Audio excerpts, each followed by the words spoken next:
Magnetic field अंदर, okay. और ये इस डायरेक्शन में मूव कर रहा है, या बोलो तो ऐसे रोल कर रहा है, ओमेगा से।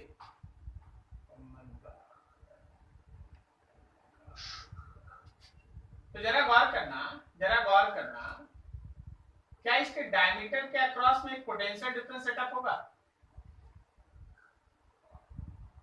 Yes sir. देख भाई, बेफील्ड है अंदर और वेलोसिटी है इधर, तो पॉजिटिव नीचे बनेगा। बोलो बोलो। Yes sir.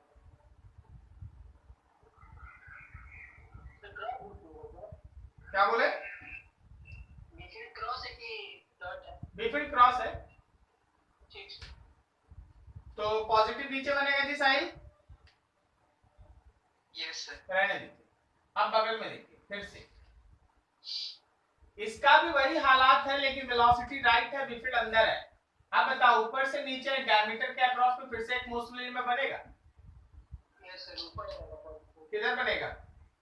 पॉजिटिव ऊपर हो जाएगा सर। पॉजिटिव ऊपर ना? Yes sir. तो पॉजिटिव ऊपर बन जाएगा। अब देखो, इसको तुम एक कंडक्टिंग वायर से जोड़ दो, और इस पॉइंट को नाम दे दिया गया C, और इस पॉइंट को नाम दे दिया गया A। बोला गया A से C तक का पोटेंशियल डिफरेंस निकालिए। A से C तक का पोटेंशियल का डिफरेंस निकालिए। है क्या? टू मेटालिक रिंग्स है ना, ठीक है। अब देखो, यहां से चलो और यहां पहुंचो, from A to C। A से C तक का आपको डिस्कशन करना है, A से C तक का आपको डिस्कशन करना है। अब हम आपको ये बोल रहे हैं, जब आप A से चलते हैं, A से चलिए पॉजिटिव से निगेटिव माइनस एक मोशनल ईएमएफ, इसको V1 कह दिए। फिर देखिए पॉजिटिव से निगेटिव दूसरा motional EMF is equals to C। तो अगर आप VA में से VC को माइनस करना चाहते हैं तो VA प्लस V2 होगा। Yes sir. अब दोनों भी है बराबर, ठीक है, दोनों भी है बराबर, लेकिन अब हम लोगों को ये सोचना होगा कि आखिर ये भी हम लोग लिखे कितना। क्या हम लोग ये भी L इंटू 2 लिखते हैं? भी के जगह पे ओमेगा R और L के जगह पे 2R इंटू 2। तो क्या ये 4 times of B omega R square आ रहा है? Yes sir. देखो तो आंसर। यस सर, 4 ओमेगा यही है। क्या समझे ये बात? Yes sir. तो किए क्या, दो को ऐसे बना लिए, उसके बाद कंडक्टिंग वायर से जोड़ा हुआ था, तो यहां से यहां तक का पोटेंशियल डिफरेंस लिख दिए।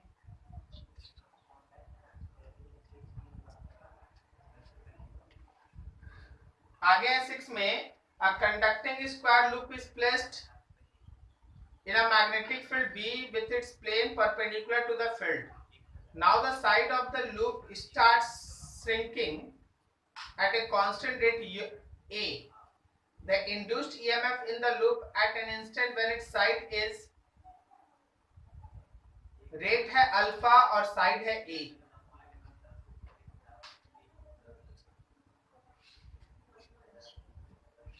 कितना नंबर है? 6। मान लो भाई एक स्क्वायर लूप है, ये इस तरह के बेफील्ड में रखा है, सपोज ऐसा बेफील्ड,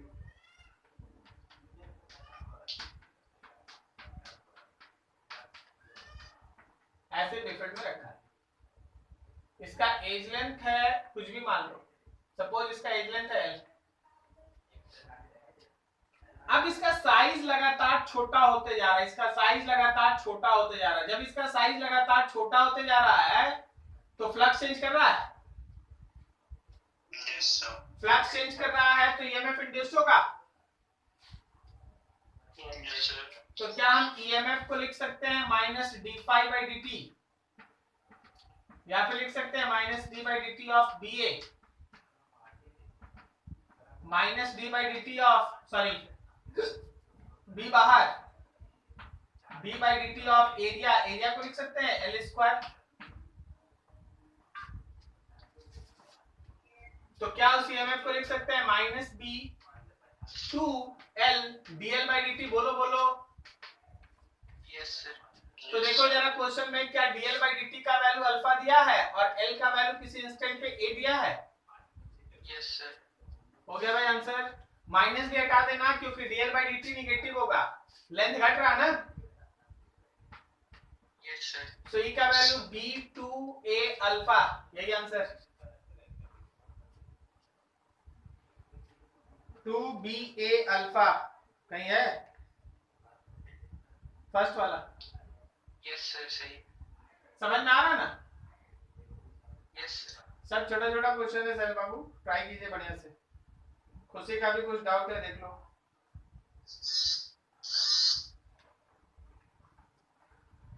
Problem: a circular loop of radius 0.3 cm lies parallel to the much bigger circular loop of radius 20 cm. The center of the small loop is on the axis of a bigger loop. The distance between their center is 15 cm. What is the flux linking the bigger loop if the current of 2 ampere flows through the smaller loop? Obtain the mutual inductance of the two loops. बढ़िया भाई।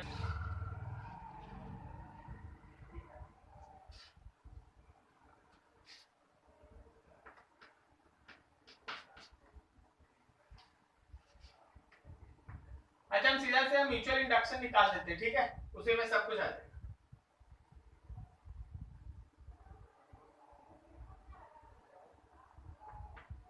पंद्रह centimetre late x, इसका radius 20 centimetre, मान लो capital R. इसका radius 0.3 centimetre, मान लो small are. बोला गया दोनों के बीच का म्यूचुअल इंडक्शन फाइंड आउट करने। तो म्यूचुअल इंडक्शन में लास्ट हम लोग ये बता चुके हैं, पढ़ चुके हैं कि म्यूचुअल इंडक्टेंस चाहे आप 1 का 2 के रिस्पेक्ट में निकाले या 2 के 1 के रिस्पेक्ट में निकाले, आंसर सेम होगा ना। हाँ वेरी गुड। तो हम क्या कर रहे हैं, हमको कोई भी क्वेश्चन हो, हम क्वेश्चन भी नहीं पढ़ना चाहते हैं सीरियसली, हम बस ये चाहते हैं कि चाहे कोई भी क्वेश्चन हो, हम किसी एक का दूसरे के रिस्पेक्ट में या इसका इसके रिस्पेक्ट में निकाल देंगे, आंसर सेम होगा। सही है। मान लो let mutual inductance of 2 with respect to 1 we are going to calculate. हम लोग चाहते हैं 2 का म्यूचुअल इंडक्टेंस निकालने 1 के रिस्पेक्ट में। तो बता करंट किस में भेजे, 1 में। मान लो ये करंट 1 है, तो करंट 1 की वजह से यहाँ एक बी फील्ड डेवलप होगा B1। तो अगर हम फ्लक्स लिखेंगे 2 में, तो B होगा, नंबर ऑफ टर्न्स होगा और A होगा, यही ना 3 चीज होगा। तो बी फील्ड 1 का होगा, नंबर ऑफ टर्न्स 2 का होगा, एरिया 2 का होगा। सही जा रहे हैं। वैसे तुम्हारे क्वेश्चन में नंबर ऑफ टर्न्स नहीं दिया है, अगर नहीं दिया है तो आप नहीं लीजिए, ठीक है। तो अब जरा देखिए, क्या हम इस फ्लक्स 2 को B1 क्या लिखे। तो क्या हम लूप का बी फील्ड जानते हैं, μ0/4 पाई, याद करना, μ0/4 pi I1 into N1 into 2 pi R square divided by R square plus X square पे power 3/2। Did you get this? याद आया। नंबर ऑफ टर्न्स N2 और एरिया की जगह पाई R स्क्वायर। बोलो बोलो सही है। ठीक है। अब देखो फ्लक्स अगर 2 का आप लिखते हैं, तो आपको याद है mutual inductance of 2 with respect to 1 into current 1। तो यहाँ लिखते हैं mutual inductance of 2 with respect to 1 into current 1, and this will be equals to this particular value μ0/4 pi I1 N1 2 pi R square divided by R square plus X square पे power 3/2 N2 pi R square। तो क्या ये दोनों I1 cut गया, जो बच गया वो म्यूचुअल इंडक्टेंस हो गया। ये म्यूचुअल इंडक्टेंस 2 का 1 के रिस्पेक्ट में है या 1 का 2 के रिस्पेक्ट में, 2 का 1 के दोनों एक ही आंसर। ओके चाहे बड़ा कॉइल का छोटे के रिस्पेक्ट में पूछे या छोटा कॉइल का बड़े के रिस्पेक्ट में पूछे, आपका आंसर सेम होगा। ओके, देखो भाई एक स्ट्रेट वायर है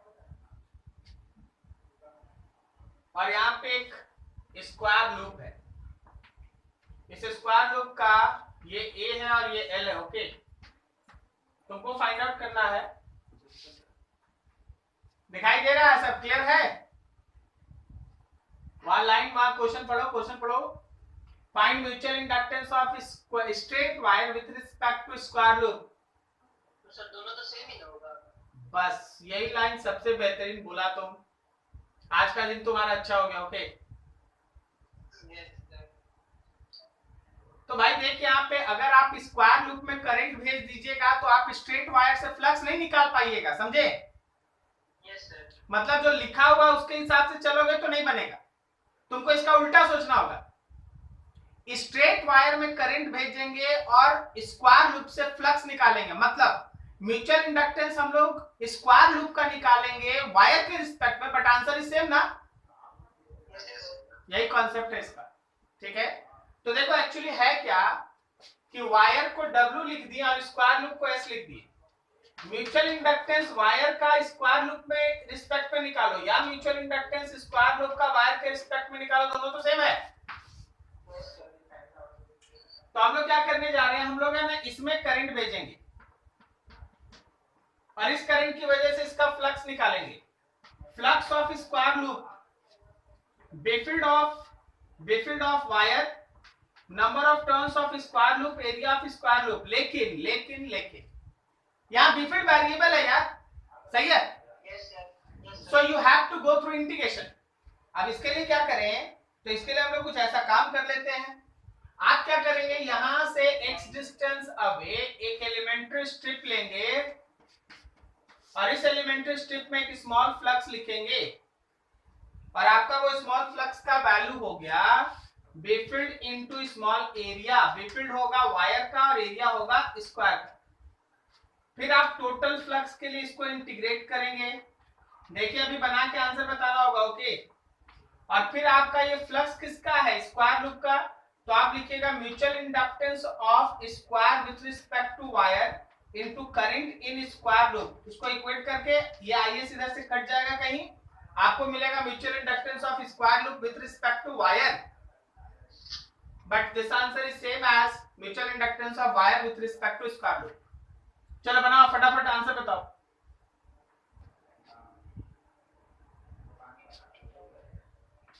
देखो फ्लक्स के लिए इंटीग्रेशन ऑफ बी के लिए mu naught by 4 pi 2i by x। Area में कितना होगा देख लो, एरिया में देख लो, गौर से देख लो, क्या L इंटू dx है? तो that flux is equals to mu naught by 4 pi 2i L integration 1 by x dx। कहां से कहां तक? तो a से लेके a प्लस l तक। Then flux is equals to mu naught by 4 pi 2i L। क्या यहाँ पे ln a plus l by a होगा?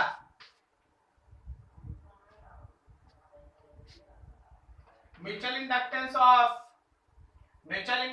ऑफ किसका?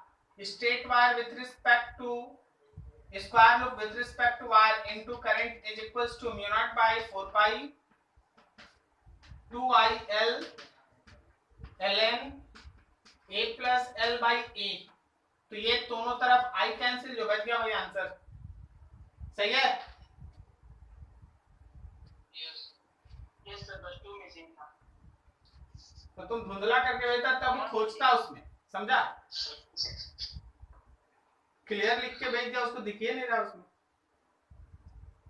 सॉल्व कर लेना यार। एक तरफ से करंट उल्टा करेगा ना तो बेफिल्ड है ना डायरेक्शन बदलेगा। अगर शुरू का फ्लक्स ba लिखा है तो बाद का फ्लक्स माइनस ba होगा। चेंज इन फ्लक्स 2ba होगा। टाइम से डिवाइड कर देना, टाइम से डिवाइड भी मत करना, चार्ज निकालना, रेजिस्टेंस से डिवाइड कर देना, आंसर हो जाएगा। चलो हो गया खत्म। और एक कुछ क्या?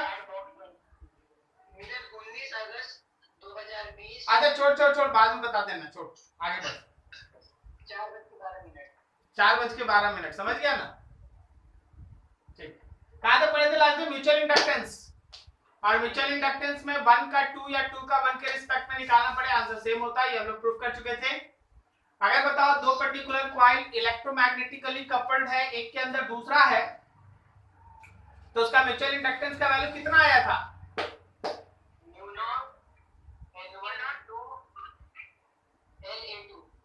Mu naught N1 N2 L into area, यही ना? Yes sir. ठीक है। अब यहाँ पे एक बहुत इंपॉर्टेंट वर्ड होता है, वैसे हम इसका डेरिवेशन नहीं करेंगे, स्किप करेंगे, बस केवल आपका काम कर दें। That term is called electromagnetic coupling constant, के। जरा बात करना।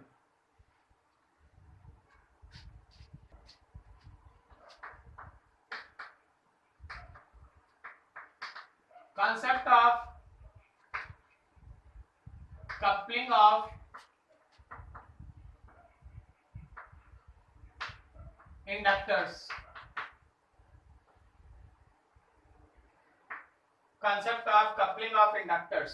हमेशा ध्यान रखना कि म्यूचुअल इंडक्टेंस का वैल्यू होता है k times of root under L1 L2।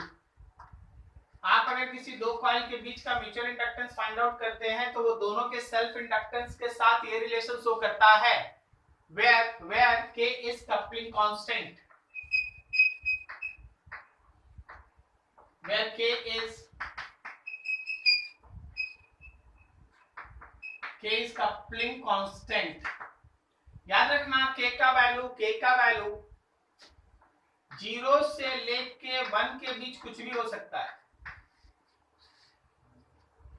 value of k depends on extent of flux of one associated with second coil। K का वैल्यू इस बात के ऊपर डिपेंड करता है कि जब आप दोनों कॉइल को एक दूसरे के आमने सामने रखते हैं तो एक का फ्लक्स दूसरे से कितना ज्यादा से ज्यादा एसोसिएट हो सकता है। एक का फ्लक्स दूसरे के साथ जितना ज्यादा एसोसिएट होगा, कपलिंग कांस्टेंट का वैल्यू उतना ही बड़ा होगा और ये मैक्सिमम 1 होता है। मतलब सी दैट फिगर में ही आंसर है।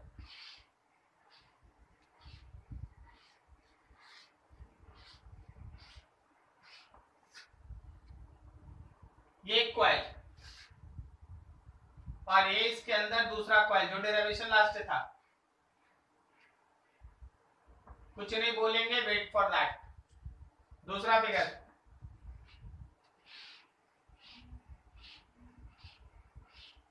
ये एक कॉइल और जस्ट इसके बगल में ही दूसरा कॉइल,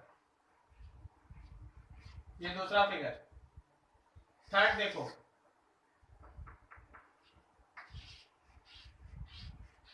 ये एक कॉइल और थोड़ा दूर दूसरा कॉइल,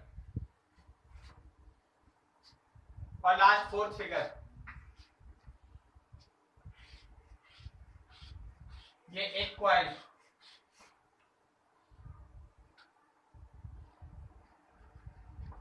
ये दूसरा। मेरा बस एक लाइन आप हर जगह अपने दिमाग में वेरीफाई कीजिए। आप देखिए कि एक कॉइल में अगर करंट से फ्लक्स बनाते हैं तो दूसरा किससे कितना ज्यादा जुड़ा हुआ है। जिसका एक दूसरे के बीच फ्लक्स का एसोसिएशन मैक्सिमम होगा K1 है, और जैसे जैसे एसोसिएशन का वैल्यू घटेगा, एक का फ्लक्स दूसरे से कम जुड़ेगा, K घटेगा। बता चारों में सबसे ज्यादा एक दूसरे के बीच का फ्लक्स सबसे ज्यादा एसोसिएटेड किस केस में है? फर्स्ट वाले में। तो याद रखना कि K इज अप्रोक्सीमेटली 1। क्या उससे कम यहां होगा?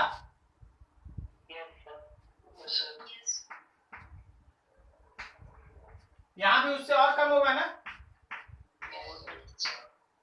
और यहाँ K ऑलमोस्ट टेंड्स टू 0। लिखा ऑलमोस्ट टेंड्स टू 0। क्या ये लॉजिक समझ में आया? Coupling constant. अब आप देखिए और समझिए कि क्या हम लोग पिछले दिन इस तरह का डेरिवेशन किए तो उसमें K1 था। जरा देखना यहाँ पर हम लोग लिख सकते हैं m is equal to under root L1 L2। अब देखो रूट अंडर, मान लो दोनों का नंबर ऑफ टर्म सेम है, समझना क्या हम लोग यहाँ पे लिख सकते हैं n1 square mu naught L into area, सही है ना। और दूसरा भी लिख सकते हैं ना n2 square mu naught L into area.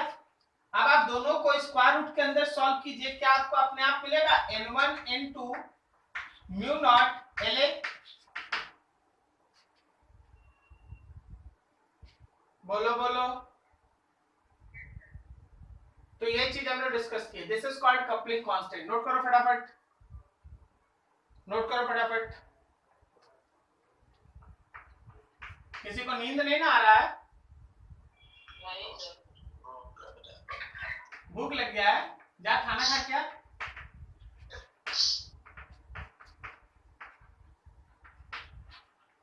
Concept of induced electric field.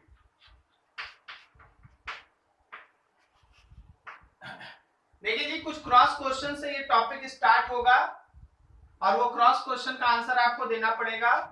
जब आप उसका आंसर दीजिएगा तब जाके हम लोग है ना इसमें आगे की तरफ बढ़ेंगे और चीज को है ना और अच्छे से क्लियर करते जाएंगे। तो सबसे पहले आपके पास है एक अच्छा सा मैग्नेटिक फील्ड।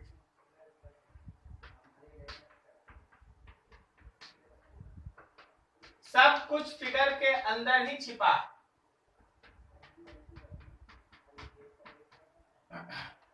किसी भी चार्ज को अगर वो रेस्ट में है तो मैग्नेटिक फील्ड उस पर कितना फोर्स लगाता है? कोई चार्ज अगर रेस्ट में है तो मैग्नेटिक फील्ड कितना फोर्स लगाता है? 0। वेरी गुड, तुम लोग तो बहुत ही याद करके रखा है। ओह अच्छा ठीक है। मिलन जी इज अ गुड स्टूडेंट। अरे कोई बात नहीं, गुड स्टूडेंट बोल रहे हैं, खराब कहाँ बोल रहे यार।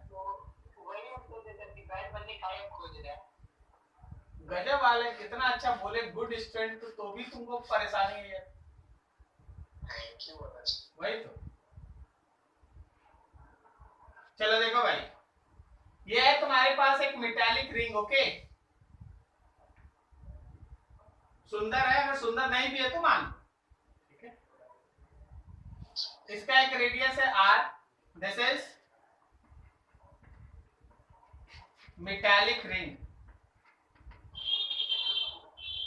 अब अगर ये मेटालिक रिंग है तो बताना इसमें जो इलेक्ट्रॉन्स मूव करता है उसका थर्मल वेलोसिटी का एवरेज वैल्यू कितना होता है? अरे जीरो होता है, रैंडम वेलोसिटी होता है। जब तक तुम पोटेंशियल डिफरेंस नहीं अप्लाई करता तब तक ड्रिफ्ट वेलोसिटी नहीं आता। तो थर्मल वेलोसिटी का एवरेज वैल्यू जीरो होता है। ओके यस, हाँ गुड, वेरी गुड। अब जरा सोच के बताना, ये बी फील्ड है और तुम बोल चुका कि सर यहाँ पे थर्मल वेलोसिटी का वैल्यू जीरो है।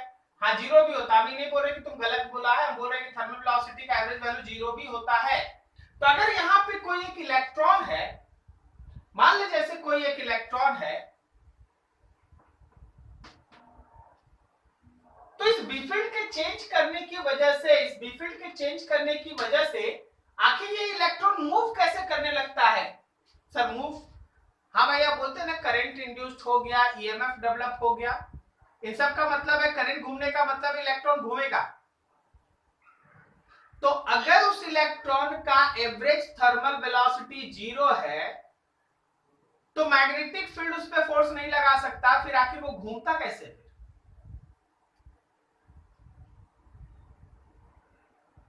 क्या बोले सर? कहां था? बोल रहे हैं कि अगर इस इलेक्ट्रॉन का एवरेज वेलोसिटी जीरो है, यस सर, तो तुम ही बताया था कि मैग्नेटिक फोर्स जीरो होगा। Yes sir. तो अगर मैग्नेटिक फोर्स जीरो है तो फिर आखिर कौन इसको धकेलता है एक सर्टेन डायरेक्शन में घूमने के लिए कि करंट प्रोड्यूस हो जाता है? Electric field. वो कहां है? तो करंट मूव करेगा तो उससे इलेक्ट्रिक फील्ड तो बनेगा ही। अच्छा, पहले इलेक्ट्रिक फील्ड बनेगा तब ना करंट होगा।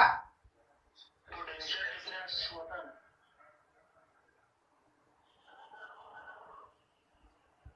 हम बात तो उसी कारण कर रहे हो उदय चौरसिया कि पोटेंशियल डिफरेंस बनने के लिए जब तक इलेक्ट्रॉन मूव नहीं करेगा तो कहीं प्लस और कहीं माइनस डेवलप कैसे होगा? इलेक्ट्रॉन का तो अपना वेलोसिटी तो होगा, रैंडम वेलोसिटी। वही ना बताया कि एवरेज वेलोसिटी 0 होता है। चलो बताते क्या है, बताते ये है कि बीच का एक स्टेप अभी तक पढ़ाई नहीं हुआ है या उसके बारे में आपको बताया नहीं गया है।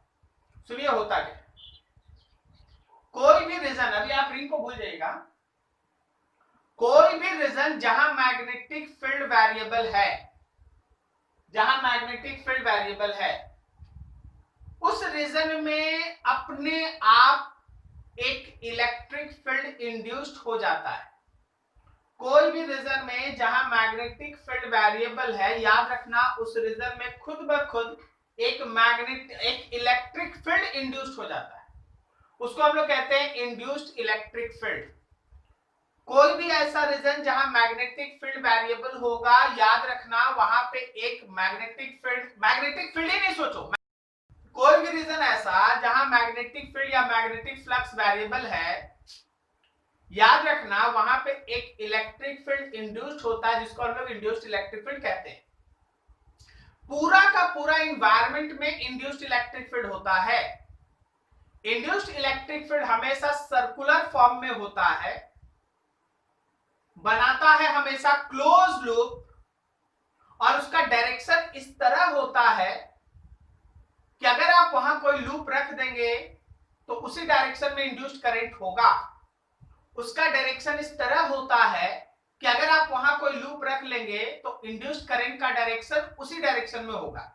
सर आप क्या बोल रहे हैं, थोड़ा क्लियर कीजिए। देखिए, अगर इस रीजन में मैग्नेटिक फील्ड वेरिएबल है तो याद रखना इस पूरे रीजन में हम पूरे रीजन का बात कर रहे हैं, इस पूरे रीजन में एक इलेक्ट्रिक फील्ड सेटअप, एक इलेक्ट्रिक फील्ड इंड्यूस हो चुका है। तो सर इलेक्ट्रिक फील्ड कैसा है? इलेक्ट्रिक फील्ड याद रखना सर्कुलर फॉर्म में है। इलेक्ट्रिक फील्ड हर जगह इलेक्ट्रिक फील्ड सर्कुलर फॉर्म में है, लूप फॉर्म, ठीक है। तो लूप तो बनाता नहीं है इलेक्ट्रिक फील्ड। अरे तो वो जो पढ़ाई किया ना वो एक्चुअली इलेक्ट्रिक फील्ड था, इसका नाम है इंड्यूस्ड इलेक्ट्रिक फील्ड।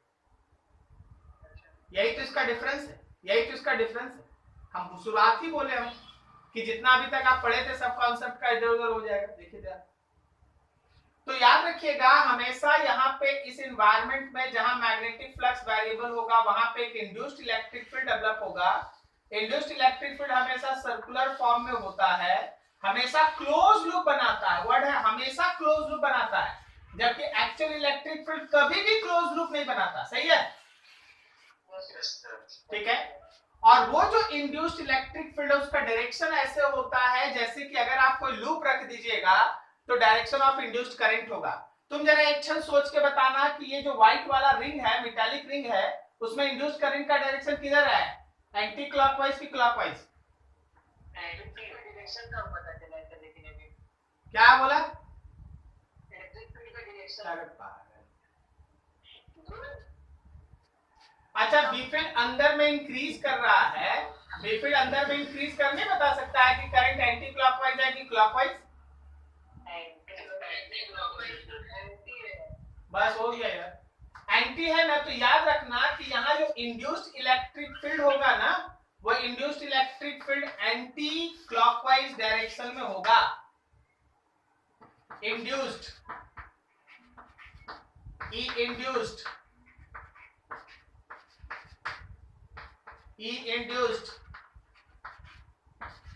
इंड्यूस्ड हमेशा एंटी क्लॉकवाइज डायरेक्शन में यहां होगा। हम बोल रहे यहां एंटी क्लॉकवाइज डायरेक्शन में होगा। तो याद रखना कि इलेक्ट्रॉन मूव करेगा क्लॉकवाइज डायरेक्शन में और करंट घूमेगा एंटी क्लॉकवाइज डायरेक्शन में, करंट घूमेगा एंटी क्लॉकवाइज डायरेक्शन में। क्या समझ में आया? तो हमेशा ध्यान रखिएगा कि जो हमारा इंड्यूस्ड इलेक्ट्रिक फील्ड होता है वो वैसे ही एनवायरनमेंट में होगा जहां मैग्नेटिक फ्लक्स वेरी करे। कोई भी ऐसा एनवायरनमेंट जहां मैग्नेटिक फ्लक्स वेरी करता है हमेशा वहां पे एक इंड्यूस्ड इलेक्ट्रिक फील्ड होता है। वो इंड्यूस्ड इलेक्ट्रिक फील्ड हमेशा सर्कुलर लूप का फॉर्मेशन करता है और उस पर्टिकुलर इंड्यूस्ड इलेक्ट्रिक फील्ड का डायरेक्शन इस डायरेक्शन में होता है जिस डायरेक्शन में आपका इंड्यूस्ड करंट का डायरेक्शन हो। यहां तक किसी को डाउट? नहीं सर। फिगर बनाने का जगह छोड़ो, नीचे पॉइंट्स लिखो, नीचे पॉइंट्स लिखो। फर्स्ट पॉइंट में लिखना, in any region where magnetic flux is variable,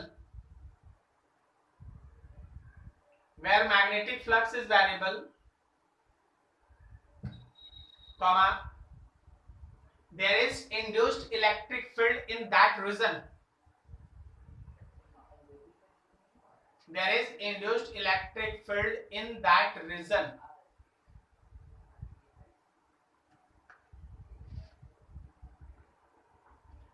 In that region. Second point में लिखना, induced electric field always forms closed loop.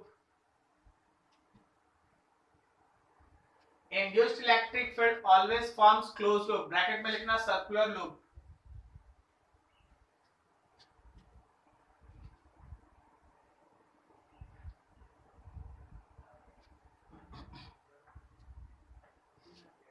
Next point, the direction of induced electric field,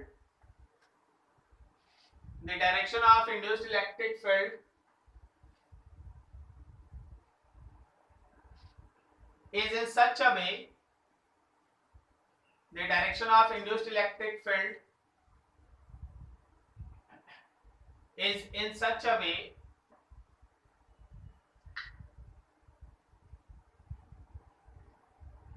so that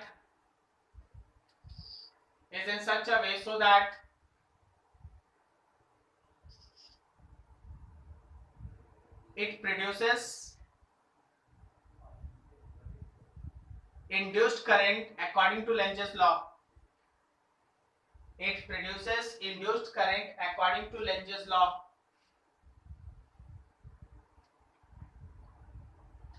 क्या ये third point समझ में आया? Yes sir. अब आगे हम कुछ आपको बेसिक डिफरेंस है ना एक साथ लिखाएंगे फोर्थ फिफ्थ पॉइंट में, उसको समझ लीजिए पहले। याद रखिएगा कि आज के बाद आपको इलेक्ट्रिक फील्ड का दो लाइन दिमाग में रखना है। एक इलेक्ट्रिक फील्ड जो चार्ज या चार्ज के सिस्टम से बनता है, एक इलेक्ट्रिक फील्ड जो चार्ज या चार्ज के सिस्टम से बनता है, और दूसरा इलेक्ट्रिक फील्ड जो मैग्नेटिक फ्लक्स के चेंज करने से बनता है। क्या आपको दोनों लाइन का साउंड क्लियर समझ में आया? Yes sir. Yes sir. ठीक है। जो इलेक्ट्रिक फील्ड चार्ज या चार्ज सिस्टम से बनता है वो कंजर्वेटिव होता है बाय नेचर, और उसका क्लोज्ड लूप पे लाइन इंटीग्रल का वैल्यू 0 होता है। वो कभी भी क्लोज लूप नहीं बनाता। It never forms close loop, originated from positive charge and terminated on negative charge. Is this clear? Yes sir. Yes sir. लेकिन जो दूसरा इलेक्ट्रिक फील्ड है जो मैग्नेटिक फ्लक्स के चेंज करने की वजह से बनता है, it always forms close loop and its line integral over closed path is non-zero. Sir non-zero तो कितना? Equals to induced EMF. तो अगर इसका लाइन इंटीग्रल क्लोज्ड पाथ पे 0 नहीं है तो बताइए कंजर्वेटिव है कि non conservative? Non-conservative. Non conservative, तो ये नॉन कंजर्वेटिव होगा।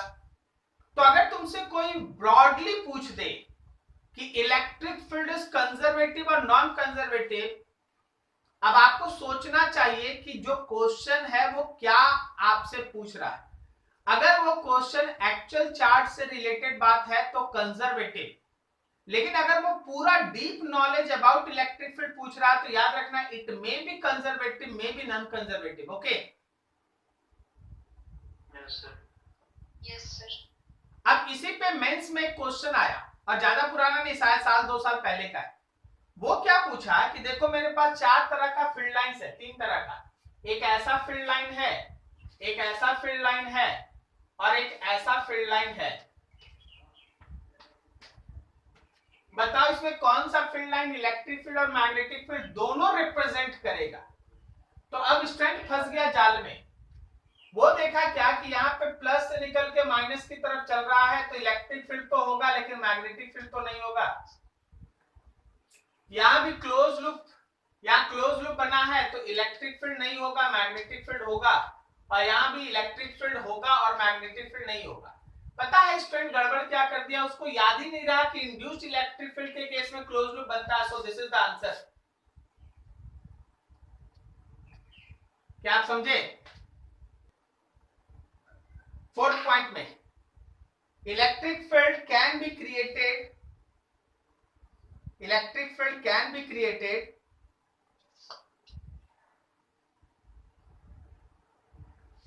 by using charge or charge system,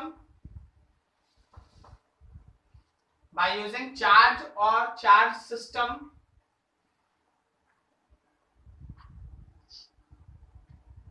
or by change in magnetic flux, or by change in magnetic flux।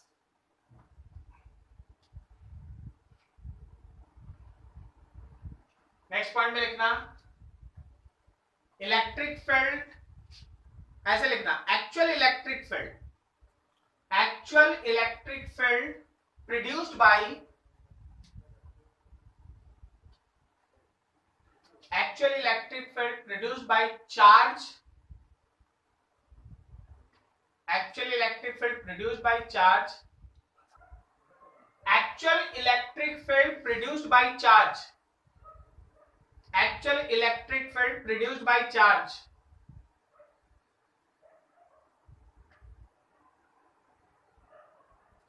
ABC करके लिखना। A always forms closed loop, sorry never forms closed loop, never forms closed loop, never forms closed loop। B में लिखना line integral over closed path is zero, line integral over closed path is zero,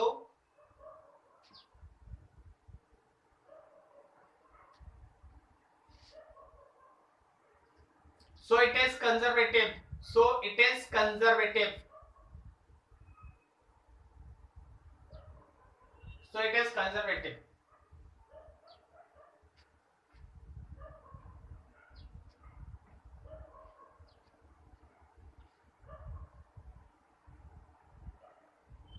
चलो A B हो गया, अब छोड़ दो इसको, अगला पॉइंट लिखो electric field produced by change in magnetic flux, या ऐसे लिखना induced electric field, induced electric field, induced electric field produced by change in magnetic flux, induced electric field produced by change in magnetic flux.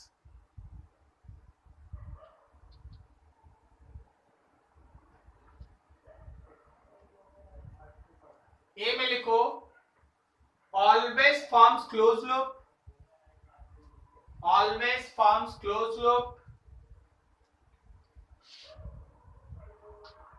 Always forms close loop.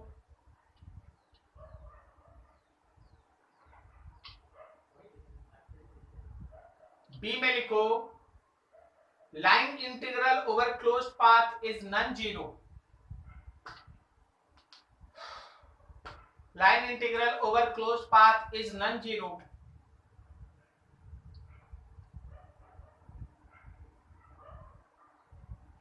line integral over closed path is non-zero,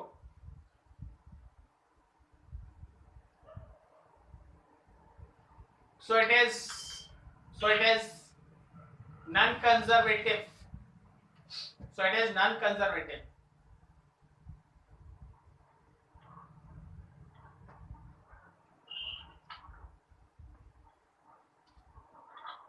हो गया? Yes sir। चलो अब थोड़ा सा इसका magnitude कैसे निकालते हैं वो देखो। जो हमारा इंड्यूस्ड इलेक्ट्रिक फील्ड है इसका direction always in direction of induced current, हमेशा इंड्यूस्ड करंट के डायरेक्शन में होता है। ये एक बात क्लियर रखना, दिमाग में रखना। डायरेक्शन आ गया, मैग्नीट्यूड पे काम करते हैं। याद रखना कि जो हमारा इंड्यूस्ड इलेक्ट्रिक फील्ड का लाइन इंटीग्रल होता है closed path, induced electric field का जो लाइन इंटीग्रल होता है क्लोज्ड पाथ पे, ये हमेशा ईएमएफ इंड्यूस्ड के बराबर होता है।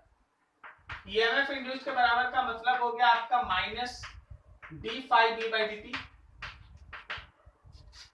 Minus D phi B by D T. अब हम आपको थोड़ा और सपोर्ट कर देते हैं, बिकॉज आपका ई हमेशा ध्यान रखिएगा कि इस पाथ के ऊपर टेंजेंट होता है, so most of the case में ये ई डीएल कॉस जीरो होता है। क्या ये समझा?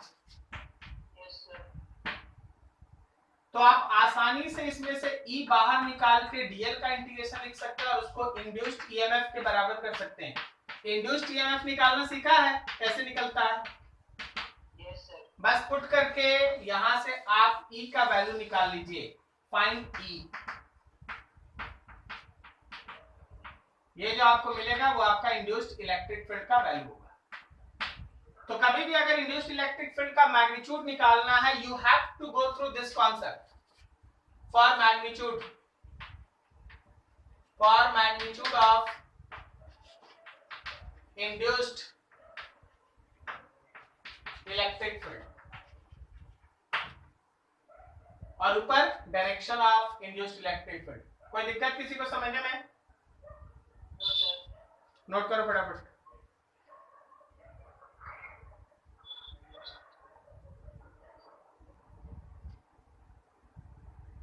तो आपके सामने एक छोटा सा क्वेश्चन है, आपको सॉल्व करना है।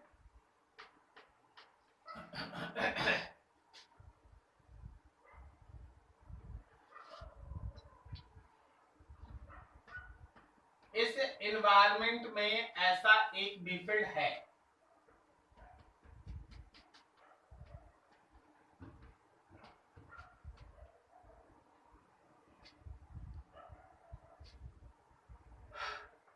t equals to 0 time B field है बी नॉट, और t equals to T naught time B field है 0। तुम्हारा काम ये है, find E induced at point P। P point कहाँ है? तो P पॉइंट यहाँ है, सेंटर से r डिस्टेंस अवे। चलो बना फटाफट। 1/2 pi, ऑलमोस्ट सही। sorry. ऑलमोस्ट इसलिए बोले क्योंकि कैलकुलेशन देखना होगा, लेकिन जो तुम बोल रहा है लगभग वैसे ही होगा। देखो भाई, देखो सब कुछ। क्या यहाँ पे मेरा बी फील्ड चेंज करने की वजह से इलेक्ट्रिक फील्ड इंड्यूस होगा? Yes, sir. अब मेरा ये बी फील्ड बढ़ रहा है कि घट रहा है? घट रहा है। घट रहा है। तो आप बोल सकते हैं ना कि ये बी फील्ड डिक्रीजिंग है। Yes, sir. अगर ये बी फील्ड डिक्रीजिंग है तो साउथ में डेवलप होगा। Yes, sir. साउथ का मतलब करंट होना चाहिए क्लॉकवाइज, मतलब इंड्यूस्ड इलेक्ट्रिक फील्ड होगा क्लॉकवाइज। समझा क्या? Yes, sir.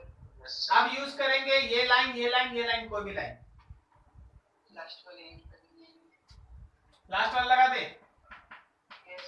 तो E induced integration of dl is equals to minus D phi B by D T. Yes, sir. d pi by dt हो जाएगा -0 minus. E induced into 2 pi r is minus change in flux, change in flux नीचे time. Change in flux में आप लिखेंगे final flux minus initial flux और divided by time final minus time initial. Yes, sir. तो final flux आप 0 लिखेंगे, जबकि initial flux आप लिखेंगे v naught into pi a square, और नीचे होगा t नॉट।